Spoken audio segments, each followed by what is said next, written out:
இயேசுவின் அன்பிதயங்களுக்கு காலை வணக்கம்.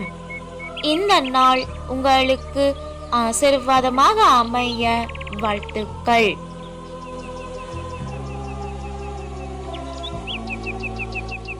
இப்புதிய நாளுக்கான ஆசீர்வாத இறைவசனம் 1 தீமோத்தேயு அதிகாரம் 6 இறை வார்த்தை 11. கடவுளின் மனிதனாகிய நீ இவற்றிலிருந்து தப்பியோடு. நீதி, இறைப்பற்று, நம்பிக்கை, மன உறுதி, பணிவு ஆகியவற்றை நாடி தேடு.